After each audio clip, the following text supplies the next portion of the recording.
Ainda era cedo quando os corredores começaram a se mover. Não havia câmeras ligadas, não havia público, não havia transmissão ao vivo, mas havia telefonemas. Havia mensagens curtas, havia encontros que não constariam em nenhuma agenda oficial. Naquela manhã, antes que qualquer ministro ocupasse sua cadeira no plenário, o julgamento já estava, na prática, decidido. E é exatamente isso que você precisa entender agora, porque o que acontece antes de um julgamento importante no STF quase nunca aparece na sessão televisionada, mas é ali, fora do alcance do público, que o resultado começa a tomar forma. Quando o processo foi incluído na pauta, a leitura pública era simples.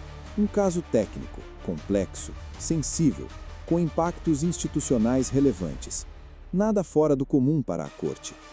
O que quase ninguém percebeu é que muito antes do relator preparar o voto final, uma engrenagem silenciosa já estava em funcionamento. Não uma conspiração caricata, não algo ilegal no sentido clássico, mas um mecanismo antigo, sofisticado, perfeitamente adaptado às regras do jogo. Um mecanismo que não decide diretamente, mas condiciona, não ordena, mas orienta, não impõe, mas enquadra. Tudo começa semanas antes, às vezes meses. O processo circula, minutas são lidas, pareceres técnicos chegam. Alguns são longos, densos, difíceis de digerir. Outros são objetivos, quase didáticos, destacando riscos, impactos colaterais, possíveis reações institucionais. Esses documentos não são votos, mas cumprem uma função crucial. Eles delimitam o campo do possível. Aos poucos, certas saídas passam a parecer razoáveis, enquanto outras se tornam inconvenientes, perigosas ou politicamente custosas. O julgamento ainda não começou, mas o espaço de decisão já está estreito. Nesse período, os ministros não estão isolados. Eles conversam. Conversam com assessores, com colegas, com ex-ministros, com integrantes de outros poderes. Não para combinar votos, mas para entender o cenário. Essa expressão aparece com frequência nos bastidores. Entender o cenário significa compreender quais consequências virão depois da decisão. Reação do Congresso, impacto no mercado, resposta do Executivo, pressão internacional, opinião pública. O STF não decide no vácuo, decide dentro de um sistema vivo, reativo, que cobra respostas rápidas e muitas vezes duras. É nesse ponto que a história começa a ganhar densidade. Porque qualquer que seja a decisão, haverá um custo. E quando todo caminho tem custo, a escolha deixa de ser apenas jurídica, passa a ser estratégica. O voto, então, começa a ser escrito não apenas com base na lei, mas com base no que pode ser sustentado depois. Não se trata de abandonar o direito, mas de moldá-lo à realidade. É aqui que muitos se confundem. O voto não nasce pronto porque alguém mandou. Ele nasce pronto porque o sistema já sinalizou qual resposta consegue absorver. Enquanto isso, fora do STF, o assunto começa a circular em outros ambientes. Bancadas se reúnem, técnicos elaboram notas, líderes políticos fazem cálculos. Ninguém fala diretamente com o ministro sobre o mérito do caso, mas todos falam sobre o que o país aguenta ou não aguenta naquele momento. Essa linguagem chega aos ouvidos certos, não como pressão explícita, mas como contexto. E contexto, em decisões de alto impacto, pesa mais do que discursos inflamados.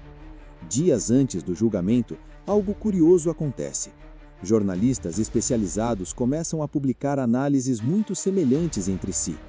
As manchetes variam pouco, os argumentos se repetem, as conclusões apontam na mesma direção.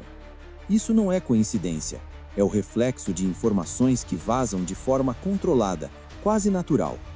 O sistema testa a reação, observa, mede. Se a reação for administrável, o caminho se confirma. Se for explosiva, ajustes finos são feitos.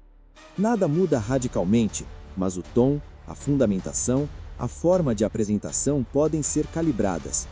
Na véspera, alguns ministros já sabem exatamente como irão votar.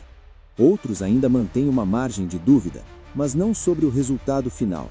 A dúvida é apenas sobre o grau, sobre o alcance, sobre a extensão do efeito. O núcleo da decisão, esse já está solidificado. É por isso que quando a sessão começa, o ambiente parece calmo demais para um caso tão grande.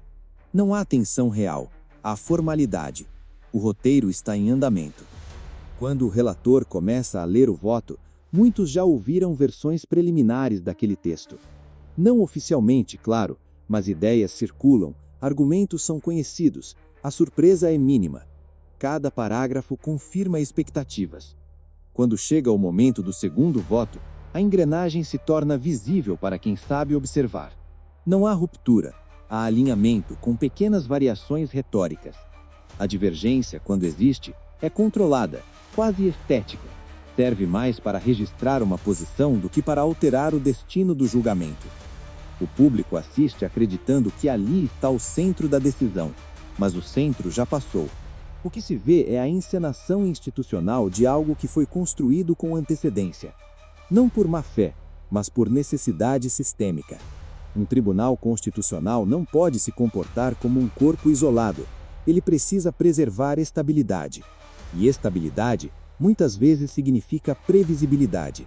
O voto já estava definido, porque o sistema não comportava outro desfecho naquele momento. O clímax chega quando o placar se forma. A maioria se consolida.